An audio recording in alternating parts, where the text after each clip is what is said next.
If there are certain sites that you use on a regular basis, bookmarking or adding to favorites is a common practice. Many people don't know, however, about the bookmark bar that goes across the top part of this screen. If you do not currently see something that looks similar to this, and this is true in Internet Explorer 7, 8, and 9, then right-click somewhere up in the gray bar, and you can actually toggle off and then toggle back on your favorites bar. So, what is the favorites bar good for? Well, if you need one-click access to a certain website, you can add that site to your favorites bar, and so when you just click a single button, you get to that favorite without having to go to your favorites icon, scrolling through a list, and then selecting it there.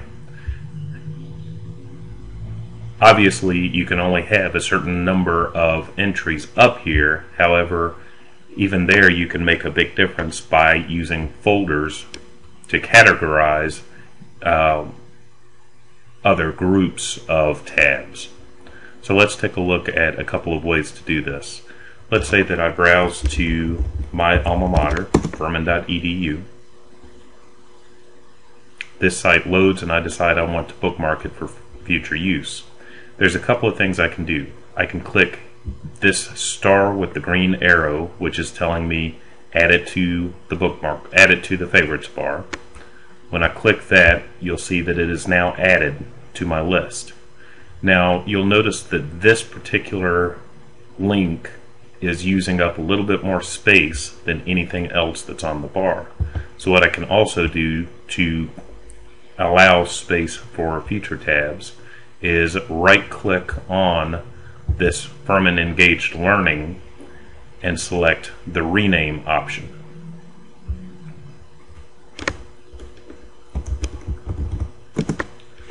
Now it takes up less space and still shows the fav icon associated with this website.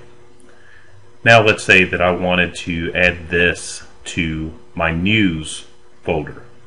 I can click on the Furman icon and drag it to news.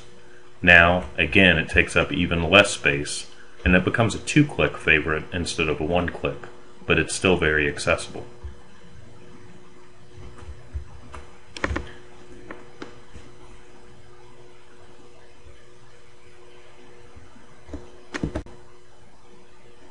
There are other ways though to add a favorite directly to a folder without having to take the intermediary step of clicking the gold star and then dragging it into the place you want it. Let's say I pull up another website, wofford.edu, my brother's alma mater.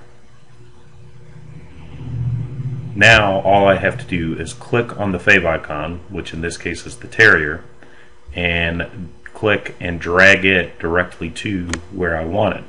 In this case I want it under my news column. So now I see Furman and Wofford both listed.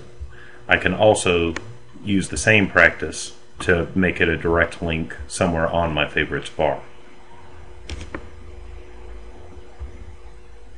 So that's how to use the favorites bar to get faster access to some of your favorite websites. Thank you for watching.